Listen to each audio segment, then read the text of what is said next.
안녕하세요. 책 읽어주는 모델 안마티티입니다.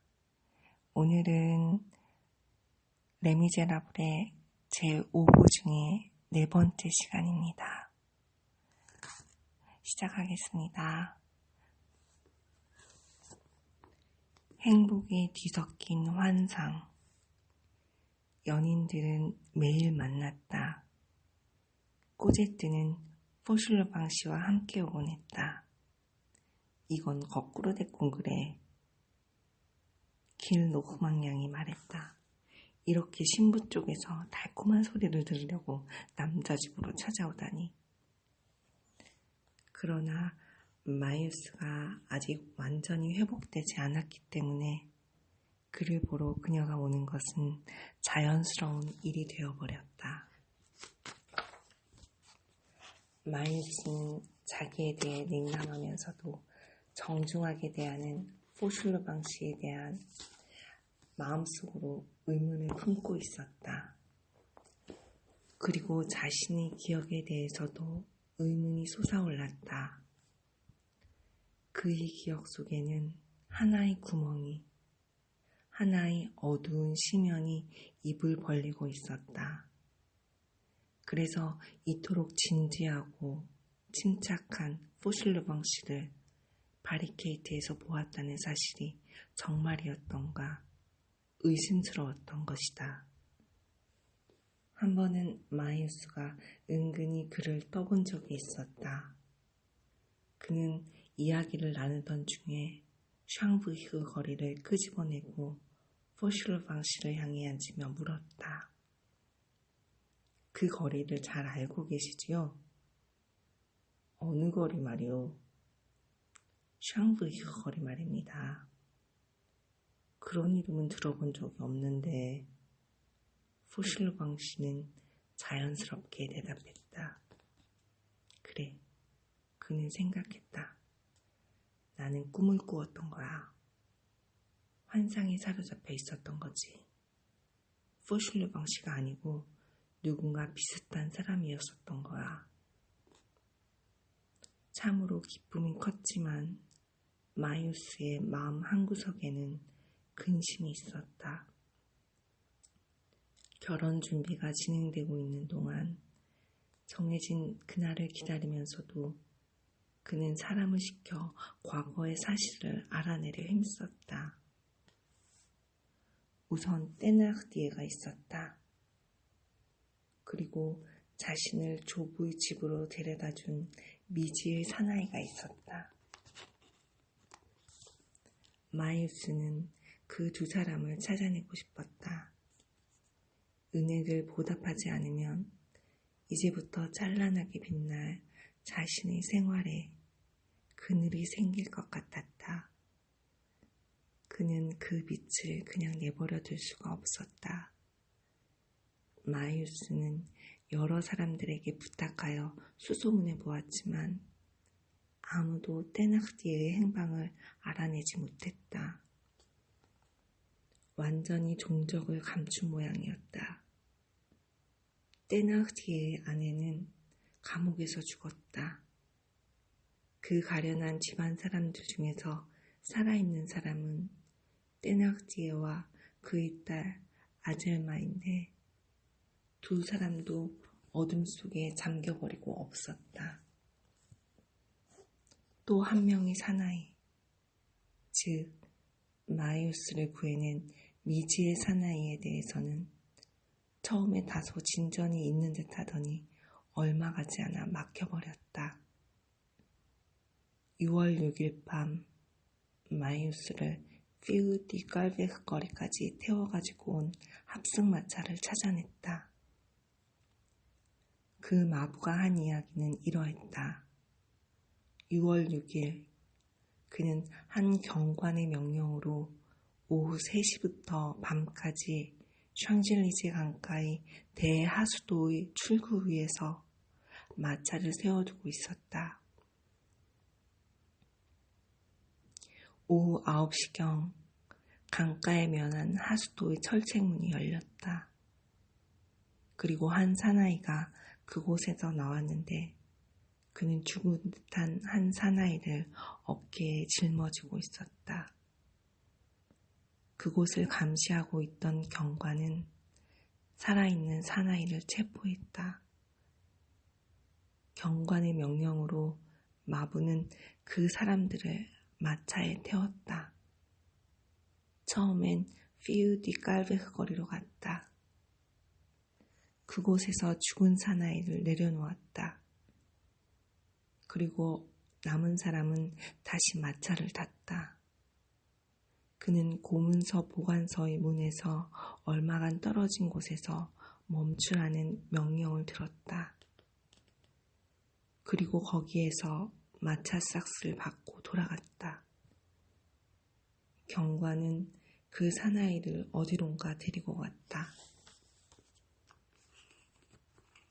그 이상은 아무것도 모른다. 그날 밤은 몹시 캄캄했다. 앞에서도 말했듯이 마이우스는 아무것도 기억나는 것이 없었다. 다만 바리케이트 안에서 뒤로 자빠지려는 순간 뒤에서 누군가의 억센 손이 붙잡아 주었다는 것만을 겨우 생각해냈을 뿐이었다. 그 다음 일은 전혀 기억이 나지 않았다. 그는 골똘히 생각했다. 마부가 말하는 죽은 사나이는 자긴 자신이라는 것은 의심의 여지가 없었다. 그러나 샹부이흐 거리에서 쓰러졌던 사람이 쟁발리드 다리 근처의 센느 강둑에서 발견되었다니 대체 어떻게 된 것일까? 누군가가 그를 중앙시장에서 샹젤리제까지 운반한 것이 분명했다. 하지만 어떻게? 하수로를 통해서? 그렇다면 거기에는 놀라운 희생이 있었을 것이다. 그 사람이 누구일까?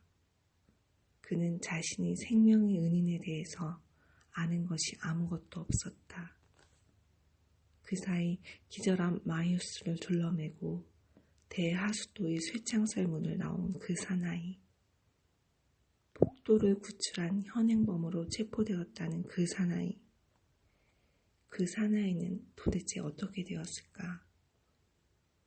그 경관은 또 어떻게 되었을까? 어째서 그 경관은 보고조차 하지 않았을까? 그 사나이는 안전하게 달아날 수 있었을까? 마이우스에게 은혜를 베풀고서 왜 자신은 행적을 감추고 나타나지 않는 것일까? 혹시 죽은 것은 아닐까?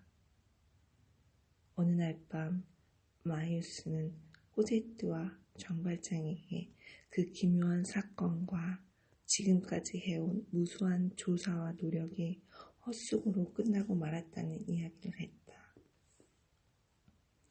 그는 포슐르방 씨의 태연한 표정에 화가 날 지경이었다.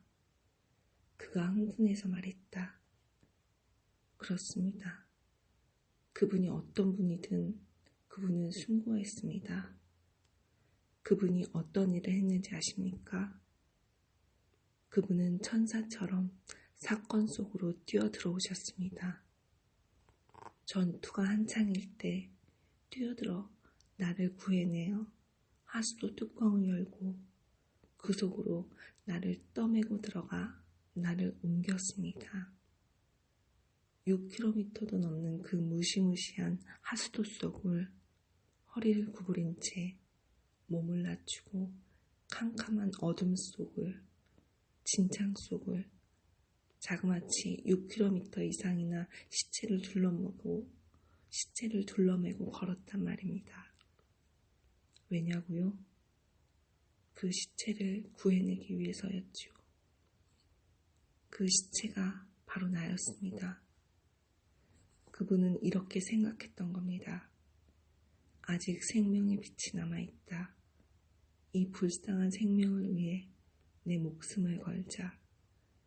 그리고 그는 한 번이 아니라 몇십 번 자신을 위험 속에 빠뜨렸습니다. 하수도에서 나오자마자 체포된 것이 그 증거입니다. 아시겠습니까? 그분이 그런 일을 하셨단 말입니다. 더욱이 아무런 보수도 바라지 않았습니다.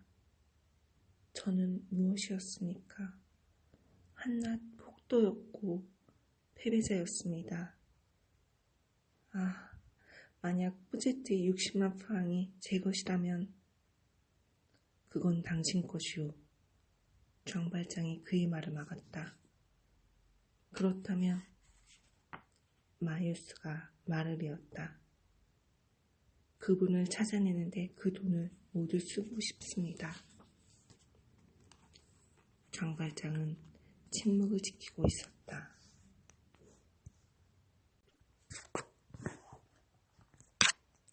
잠 못 이루는 밤.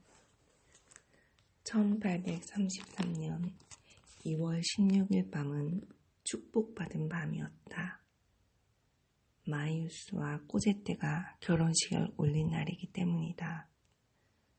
실로 멋진 하루였다.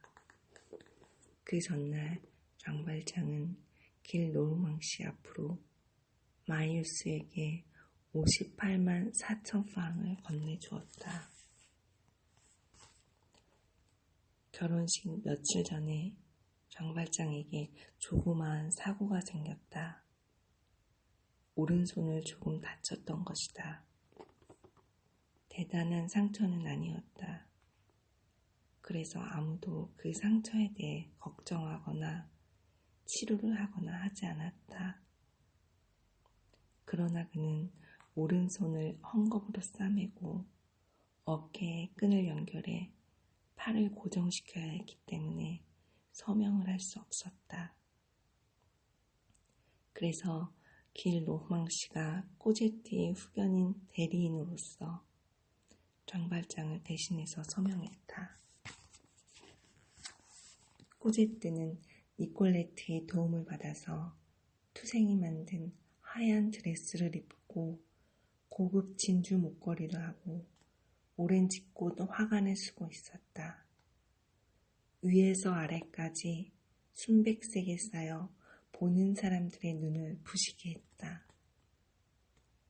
모든 예식이 끝났을 때, 즉 시장과 사제 앞에서 모든 묻는 말에 예라는 대답을 하고 시청과 성당의 서류에 서명을 하고 반지를 교환하고 성당에서 나란히 무릎을 꿇고 다시 두 손을 맞잡고 모든 참석자들이 두 줄로 늘어서 있는 사이를 걸어나가 성당 문을 나서게 되었을 때 꼬제트는 아직도 이 모든 일들이 꿈만 같았다. 그녀는 마이우스를 쳐다보고 군중들을 보고 하늘을 보았다. 마치 꿈에서 깨어나기를 두려워하는 듯한 모습으로. 그 모습은 그녀의 매력을 한층 더 돋보이게 했다. 집으로 돌아가기 위해 그들은 함께 마차에 올랐다. 마이우스는 꼬제트 옆에 길 로망씨와 장발장은 그들의 맞은편에 자리를 잡았다. 조부가 말했다. 이것으로 너희들은 이제 3만 프랑 연금을 가진 남작 부부가 된 거다. 그러자 꼬제트는 마이우스에게 바싹 몸을 붙이고서 천사 같은 속삭임으로 그의 귀를 간지럽혔다. 역시 꿈이 아니었군요. 이제 내 이름도 마이우스가 되고 나는 당신의 아내가 되었어요. 이윽고 피우 뒤깔벨 거리에 있는 집으로 돌아왔다. 마이우스는 몇 달 전 빈사 상태로 끌어올려졌던 그 계단을 꼬제트와 나란히 의젓하고 즐거운 표정으로 올라갔다. 꼬제트는 그 어느 때보다도 상냥하게 장발장을 대했다. 그녀는 또 길 노후막 노인과도 마음이 잘 맞았다. 노인이 옛 격언으로 그의 기쁨을 표현하고 있는 동안 그녀는 애정과 호의를 향기처럼 풍기고 있었다. 행복은 모든 사람이 행복해지기를 바라는 것이다. 장발장에게 이야기할 때 종종 그녀는 어린아이가 아버지에게 어리광을 부리듯 말하며 환하게 웃었다.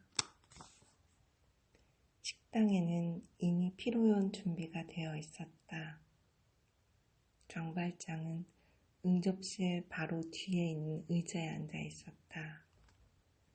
그래서 문이 열릴 때마다 문 뒤에 가려져서 거의 모습이 보이지 않게 되곤 했다. 코제트가 웨딩드레스 자락을 활짝 펼쳐 공손히 그에게 인사를 하고는 장난스러운 눈으로 물었다. 아버지, 기쁘세요? 그래, 아주 기쁘다. 장발장이 대답했다. 그럼 좀 웃어보세요. 장발장은 웃어 보였다. 잠시 후 바스트가 와서 식사 준비가 다 되었다고 말했다. 손님들은 코제트에 팔을 낀 길 노르망씨 뒤를 따라 들어가 정해진 자리에 앉았다. 신부의 좌우에 2개의 커다란 안락 의자가 있었는데 하나는 길 노르망씨의 자리였고 또 하나는 장발장의 자리였다. 길 노르망씨는 자리에 앉았으나 또 하나의 자리는 비어 있었다. 사람들은 포슐르벙씨를 찾느라 두리번거렸다. 길 노르망씨가 바스크에게 물었다. 포슐르벙씨가 어디 계신지 알고 있느냐? 네, 잘 알고 있습니다. 포슐르벙씨께서는 손이 아프셔서 남작 4분과 함께 식사를 하실 수 없으니 부디 양해해 주시도록 주인 어른께 말씀드려달라고 저에게 부탁하셨습니다. 그리고 내일 아침에 뵙겠다고 하시면서 금방 나가셨습니다. 바스크가 대답했다. 그 빈 안락 의자는 혼인잔치의 흥을 잠시 깨뜨렸다.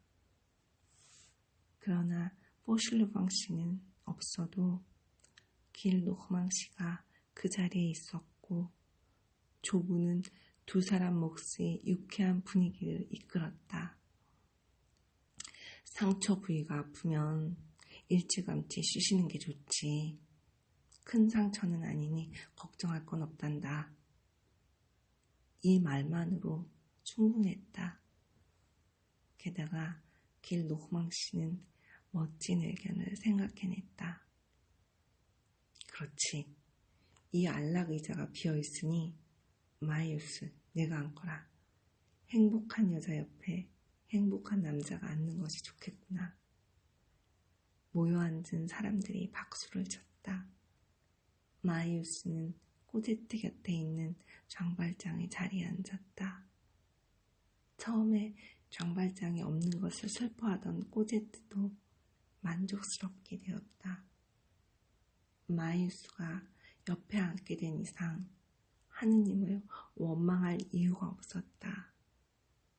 그녀는 흰색 실루아를 신은 조그마한 발을 마이우스의 발 위에 올려놓았다. 그리하여 한 5분쯤 지나자 포슐리벙씨에 대한 생각이 사람들의 머릿속에서 사라지고 이제 부족한 것이라고는 아무것도 없었다. 장발장은 집으로 돌아왔다. 그는 촛불을 켜들고 계단을 올라갔다. 집은 텅 비어 있었다. 투생도 없었다. 장발장의 발소리는 여느 때보다 더욱 크게 울렸다.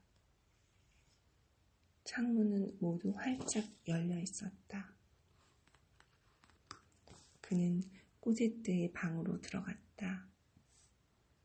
침대에는 시트도 깔려 있지 않고 매트리스 속도 모두 드러나 있어서 이제 아무도 거기에서 자지 않는다는 것을 말해주고 있었다. 꼬제트가 소중히 간직하고 있던 자질구레한 소지품들도 모두 옮겨지고 없었다. 남아있는 것이라곤 커다란 가구와 사면의 벽뿐이었다. 투생의 침대 시트 역시 벗겨져 있었다. 다만 한 침대만이 다정하게 손질되어 누군가를 기다리고 있는 것처럼 보였다. 그것은 장발장의 침대였다. 그의 눈은 꼬제트가 늘 궁금하게 여기던 비밀 가방, 이사할 때 꼭 챙겨서 가지고 다니던 작은 가방의 위에 머물렀다. 그는 침대로 다가가 주머니에서 열쇠를 꺼내 가방을 열었다. 그는 그 속에서 10년 전 꼬제트가 몽페르메유를 떠날 때 입었던 옷을 천천히 꺼냈다. 제일 먼저 자그마한 검은 드레스, 다음에 검정색 목도리, 그리고 작은 구두, 속옷, 털실로 짠 양말을 차례로 꺼내 침대 위에 놓았다. 모두 검정색이었다. 그 옷가지들을 몽페르메유까지 가지고 갔던 것은 바로 그였다. 그때는 겨울이었고 몹시 추운 11월이었다. 그 아이는 거의 벗은 것이나 다름없는 누더기 옷을 걸치고 벌벌 떨고 있었다. 불쌍하게도 조그마한 발은 남학신 속에서 새빨갛게 얼어 있었다. 장발장은 그 누더기 옷을 벗기고 이 상복을 입혀주었다. 그녀의 어머니가 딸이 자신을 위해 상복을 입고 있는 것을 보았더라면, 더구나 그렇게 따뜻한 옷을 입고 있는 것을 보았더라면 무덤 속에서도 틀림없이 기뻐했을 것이다. 그는 몽페르메유의 숲을 생각했다. 둘이서 그 숲을 헤치고 가로질러 왔던 밤을 생각했다. 꼬제트와 단둘이 걸었었다. 그는 그때의 날씨며 낙엽진 나무들과 어두운 밤하늘을 생각했다. 꼬제트는 커다란 인형을 팔에 안은 채 루이 금화를 앞치마 주머니에 넣고 있었다. 그들은 손을 잡고 걸어갔었다. 이 세상에 그녀가 의지할 수 있는 사람이라고는 그밖에 없었다. 이렇게 생각하자 그의 백발이 성성한 머리는 침대 위로 숙여지고 그의 늙은 가슴은 갈기갈기 찢어지고 그의 얼굴은 어린 꼬제트의 옷 속에 깊이 파묻혔다. 지금 만약 누군가 계단을 지나가는 사람이 있었다면 한 남자가 처절하도록 슬프게 흐느껴 우는 소리를 들었을 것이다. 여러분, 오늘은 여기까지 하겠습니다. 장발장이 꼬제트를 시집 보내던 날 밤 집으로 돌아와서 많은 생각에 잠겨있는 모습이었습니다. 여러분들 편하고 행복하고 따뜻한 숙면으로 들어가시길 기원드립니다. 책 읽어주는 모델 안마티티였습니다. 안녕히 주무세요.